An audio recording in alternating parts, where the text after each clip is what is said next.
Hello everyone, welcome back to my channel. I hope you all are doing well. আজকের ভিডিওতে আমি 3 questions chapter থেকে কিছু most important interchange of parts of speech তোমাদেরকে শেখাবো। আচ্ছা, interchange of parts of speech কি সেটা আমি যখন দি আইজাভের চ্যাপ্টার থেকে গ্রামার করেছিলাম বলে দিয়েছিলাম, ওই ভিডিওটা তোমরা দেখে নিও অবশ্যই।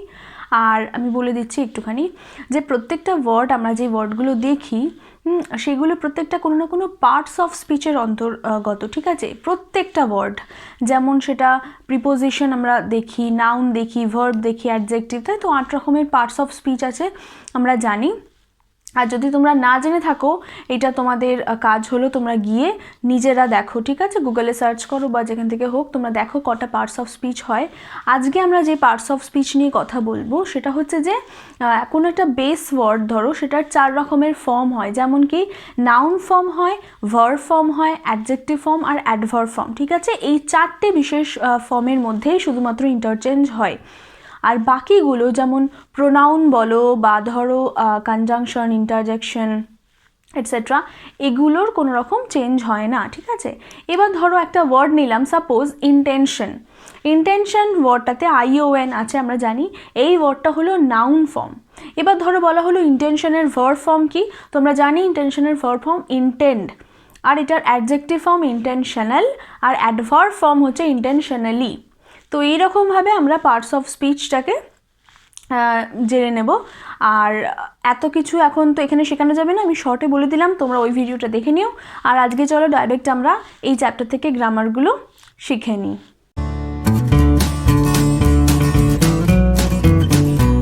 দেখো কোয়েশ্চেন নাম্বার 1-এ কি বলছে।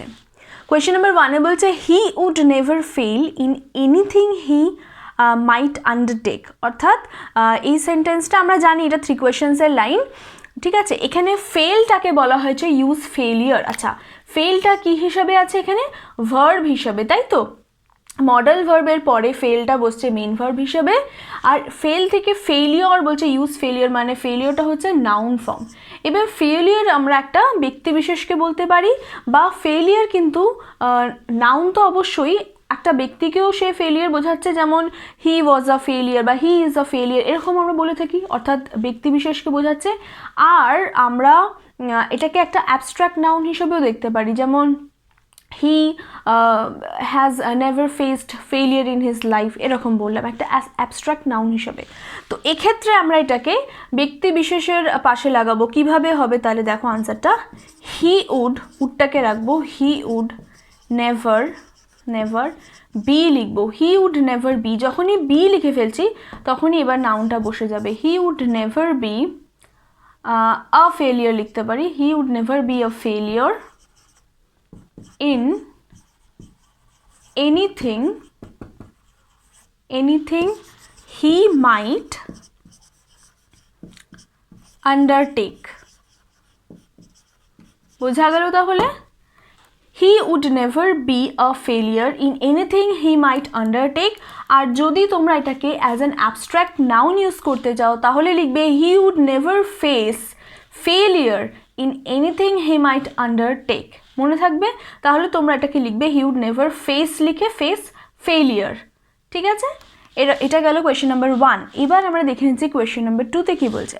কোয়েশ্চেন নাম্বার 2-তে বলছে they all answered his questions differently. এটা তোমাদেরকে আগেও এই কোয়েশ্চেন্সটা করিয়েছি, তোমরা যখন গ্রামার প্র্যাকটিস সেশনে দেখবে, খুবই ইম্পর্টেন্ট প্রশ্ন, তোমরা শিখে নাও এটা। তাহলে they all answered his questions differently, এটা ডিফারেন্টলিটা আন্ডারলাইন করা আছে এবং বলেছে ইউজ অ্যাডজেক্টিভ ফর্ম, মানে ডিফারেন্টলি অ্যাডজেক্টিভ ফর্ম কি? ডিফারেন্ট, তাই তো? তাহলে এটার যদি এবার আমরা আনসার লিখি, কি লিখবো? আমরা লিখবো দে অল, একটা গেভ নিয়ে আসবো, ভার্ব। কেন নিয়ে আসবো আমি বলছি। দে অল গেভ, এবার আমরা লিখবো এটাকে ডিফারেন্টলিটাকে ডিফারেন্ট করে দেবো। They all gave different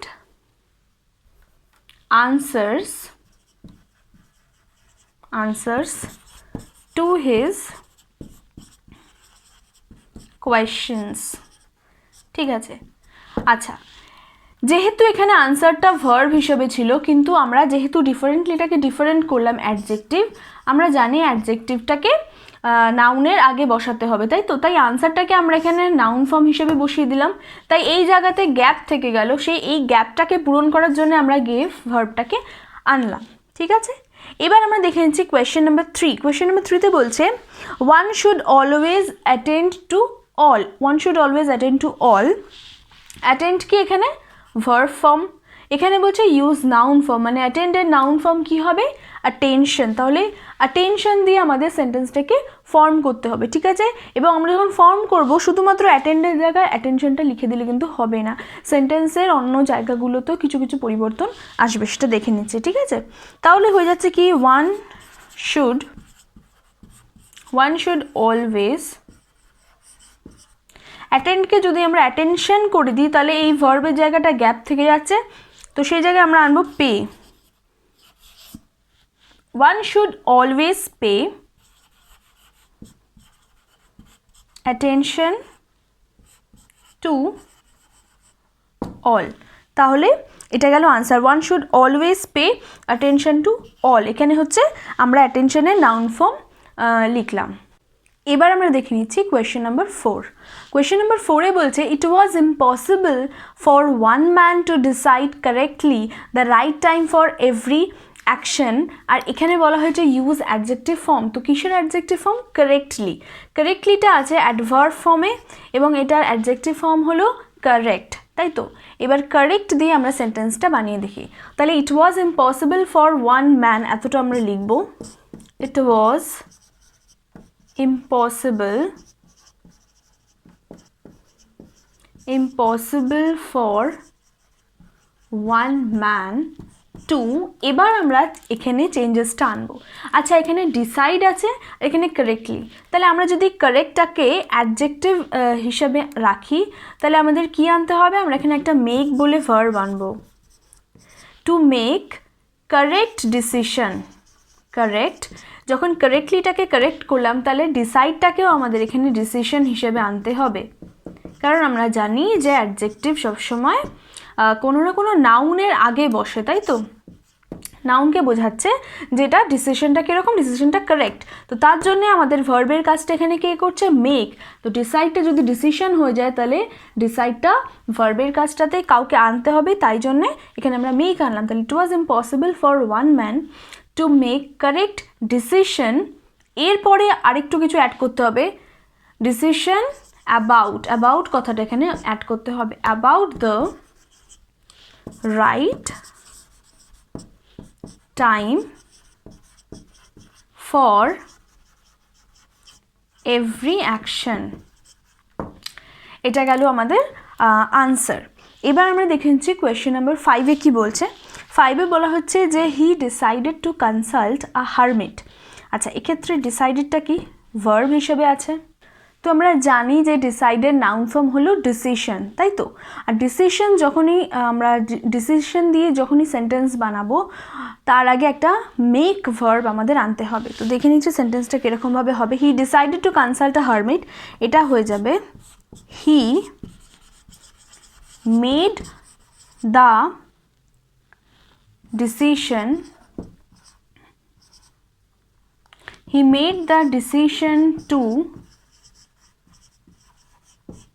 to consult a hermit। আচ্ছা এক্ষেত্রে ডিসাইডেডটা কি পাস্ট ফর্মে ছিল, তাই আমরা মেককে মেড করে দিলাম এখানে, তাহলে কি দাঁড়ালো হি মেড দ্য ডিসিশন। তাহলে ডিসিশনটাকে আমরা নাউন ফর্ম হিসেবে যখনই লিখলাম আমরা এখানে মেড বলে ভার্বটাকে আনলাম, he made the decision to consult a hermit. এবার আমরা দেখে নিচ্ছি কোয়েশ্চেন নাম্বার 6। কোয়েশ্চেন নাম্বার 6-এ বলা হয়েছে he fell fainting on the ground মোর্নিং ফিবলি। আর এখানে বলা হয়েছে ইউজ নাউন ফর্ম, অর্থাৎ ফিবলি মানে হচ্ছে উইকলি, মানে খুব উইক হওয়া আর কি। তো সেখানে ফিবলির নাউন ফর্ম ইউজ করতে বলেছে। আমরা জানি ফিবলির নাউন ফর্ম হলো ফিবলনেস, ঠিক আছে, ফিবলনেস মানে উইকনেস আর কি। এবার উইকনেস দিয়ে আমরা যদি সেন্টেন্সটা ফর্ম করি তাহলে আমাদের কিভাবে লিখতে হবে, আমরা লিখব হি ফেল ফেন্টিং, ফেন্টিং মানে কি অজ্ঞান হয়ে যাওয়া, মানে অজ্ঞান হয়ে সে পড়ে গিয়েছিল গ্রাউন্ডে। He fell fainting on the ground morning, morning মানে আমরা জানি আর্তনাদ করা, মর্নিং। আচ্ছা ফিবলনেস যখনই আমরা লিখবো তার আগে আমরা উইথ লিখবো, ঠিক আছে, তাহলে উইথ ফিবলনেস। তাহলে এটা আমরা নাউন ফর্ম ইউজ করলাম আর তার সাথে আমরা উইথটাকে ইউজ করলাম। তা he fell fainting on the ground মোর্নিং উইথ ফিবলনেস। নেক্সট দেখে নিচ্ছি কোয়েশ্চেন নাম্বার 7। এখানে বলা হয়েছে the blood would not stop flowing. আচ্ছা, এই গ্রামারটা কিন্তু পার্টস অফ স্পিচের অন্তর্গত না, এটা একটা ইম্পর্টেন্ট গ্রামার, তাই আমি এর মধ্যে করিয়ে দিচ্ছি, তোমরা শিখে রাখো, ঠিক আছে। The blood would not stop flowing, এখানে ফ্লোয়িংটাকে প্রেজেন্ট পার্টিসিপল হিসেবে, যেহেতু ভার্ব প্লাস আইএনজি ইউজ হচ্ছে, এটাকে প্রেজেন্ট পার্টিসিপল বলা হচ্ছে, ঠিক আছে। এবং এটাকে যদি আমরা ইনফিনিটিভে নিয়ে যাই তাহলে আমরা কি করব? ইনফিনিটিভ মানে আমরা জানি টু প্লাস ভার্ব, ভার্বের ফার্স্ট ফর্ম অলওয়েজ, ভার্বের সেকেন্ড ফর্ম হয় না, থার্ড ফর্মও না, টু এর পর সবসময় ভার্বের ফার্স্ট ফর্ম হয়। তাহলে এই ক্ষেত্রে আমরা করব the blood would not stop to flow. তাহলে ফ্লোয়িংটাকে আমরা যদি সরাই তাহলে ইনফিনিটিভ ইউজ করলে টু তো অবশ্যই লিখবো, তার সাথে ফ্লোয়িংটা ফ্লো হয়ে যাবে, ঠিক আছে। নেক্সট দেখে নিচ্ছি কোয়েশ্চেন নাম্বার 8-এ বলা হয়েছে I resolved to kill you on your back. আর রিজলভটা আমরা জানি ভার্ব ফর্ম, এটার বলা হয়েছে ইউজ দ্য নাউন ফর্ম। আচ্ছা, রিজলভের নাউন ফর্ম কি? রিজলভের নাউন ফর্ম হলো রেজলিউশন। আমরা বলি না নিউ ইয়ার রেজলিউশন, মানে আমরা কি রিজলভ করতে চলেছি, কি সিদ্ধান্ত নিতে চলেছি, ঠিক আছে। তাহলে রিজলভের নাউন ফর্ম যদি রেজলিউশন হয়, তাহলে রেজলিউশন দিয়ে আমরা যে সেন্টেন্সটা বানাই তাহলে কি দাঁড়াবে যে I resolve to kill you on your back, এটা হয়ে যাবে আই। আবার যেমন ডিসিশনের আগে আমরা মেড লিখেছিলাম পাস্ট ফর্ম বলে, আমরা এখানেও মেড লিখব, I made a resolution, I made a resolution to kill you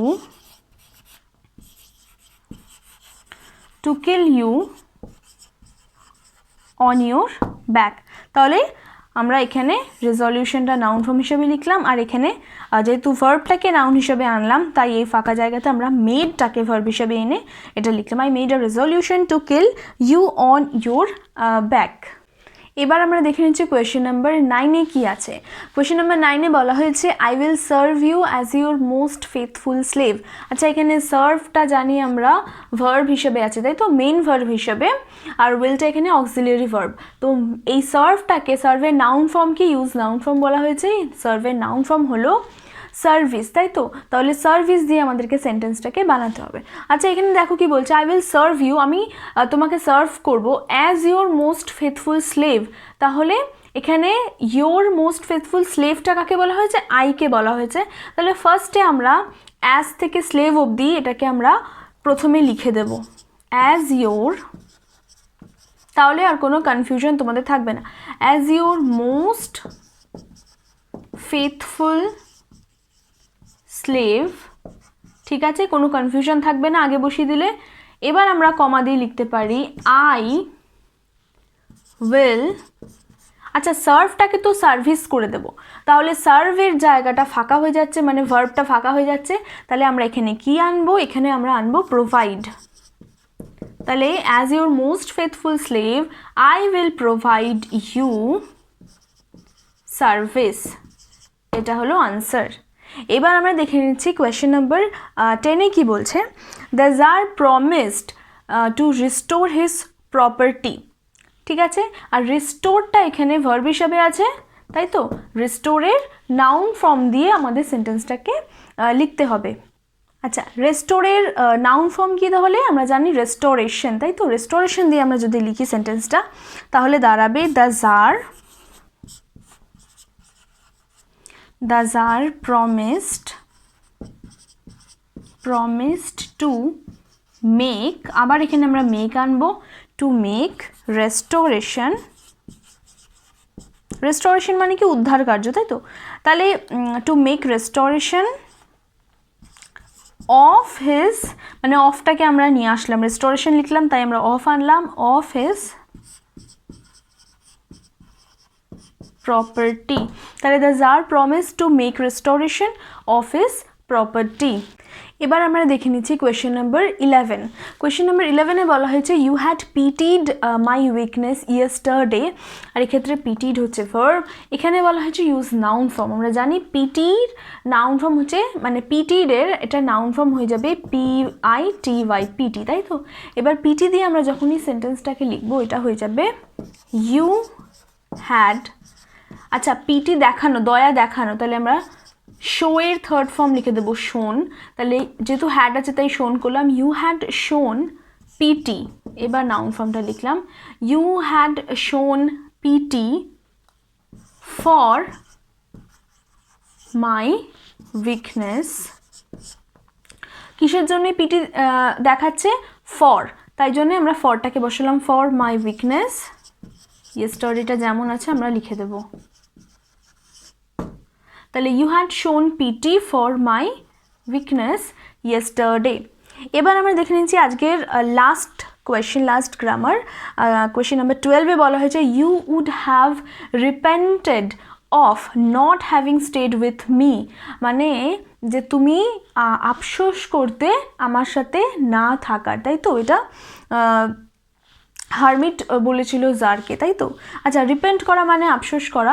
এখানে রিপেন্ট এর নাউন অ্যাডজেক্টিভ ফর্ম দিয়ে করতে বলেছে। আমরা রিপেন্টের অ্যাডজেক্টিভ ফর্ম কি জানি? রিপেন্টেন্ট, তাই তো? এটা হচ্ছে অ্যাডজেক্টিভ ফর্ম। তাহলে রিপেন্টেন্ট দিয়ে যদি আমরা লিখি তাহলে আনসারটা হয়ে যাবে ইউ উড হ্যাভ। এতটা লেখার পরে আমরা একটা বিন আনবো, বিন। আর এই বিনটা যখনই আনবো তখনই এই রিপেন্টেন্টটা এখানে আমরা লিখে দেব। You would have been repentant. যতক্ষণ আমরা বিন আনছিলাম ততক্ষণ এখানে অ্যাডজেক্টিভ লেখা পসিবল ছিল না, ঠিক আছে? তাহলে you would have been repentant of not having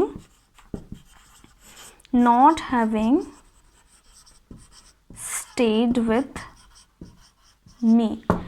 এই গেল আনসার। সো আই হোপ এই ভিডিওটা তোমাদের জন্য ভীষণ হেল্পফুল হবে। তোমরা অবশ্যই কমেন্ট বক্সে জানিও ভিডিওটা কেমন লাগলো, তোমরা এনজয় করলে কিনা গ্রামারটা।